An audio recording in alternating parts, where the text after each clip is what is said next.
One session was all it took for South Africa to wipe out India's remaining 7 wickets on the final day, as the hosts completed a 135-run win in the second test at Centurion to clinch the 3-match series. On a pitch which had Morne Morkel convinced he was bowling in the subcontinent, India's much-vaunted batting cart once again collapsed like a house of cards to leave one wondering what the fuss was all about in the first place. After 4 innings in South Africa, India have crossed the 200-run mark only once. In the first innings at Centurion, their scorecards in the series so far read 130, 135, 258 and 141, a dismal run for a side which has established itself as top-ranked Test outfit over the past 18 months, bar 2 standout individual knocks in Hardik Pandya's 93 in the first Test and Virat Kohli's 153 at Centurion. India's batting has been shambolic to say the least, with none of the other batsmen putting together any innings of note. If the batting performance by the Indians looks grim right now,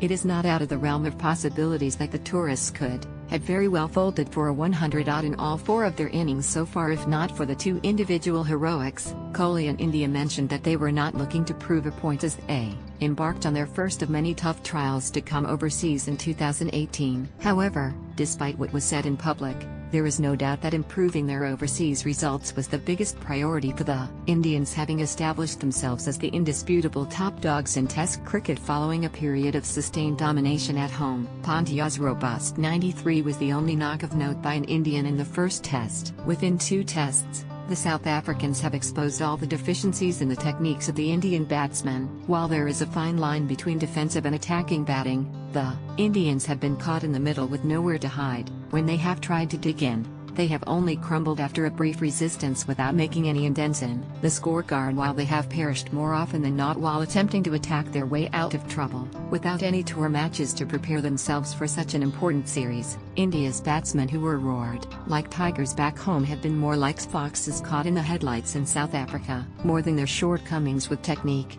it has been the lack of discipline which has done India in so far. In the defeat at Centurion, the visitors lost the all-important wickets of Cheteshwar Pujara and Pandya to needless run-outs in the first innings. Their second innings was no better, with Pujara succumbing once again in similar fashion, to become the first Indian to be run out twice in the same Test. India's batsmen have simply failed to put enough of a premium on their wickets in the tour and have subsequently paid the price in a game of small margins. Then there is their fielding, where they have failed to latch onto their catches at crucial junctures of the game. Parthiv Patel was in the spotlight at Centurion, where he dropped a sitter before failing to even attempt to grab a nick by Dean Elgar in the second that left Kohli and the others scratching their heads in disbelief. Parthiv was guilty of dropping 2 chances in the second Test. While South Africa have themselves been guilty of throwing away wickets to cheap runouts, they had been nothing short of exemplary on the field, especially with their catching. India's bowling has been their only saving grace on the tour so far, and even there they have fallen some way short of their South African counterparts. While they have picked up 20 wickets in both Tests,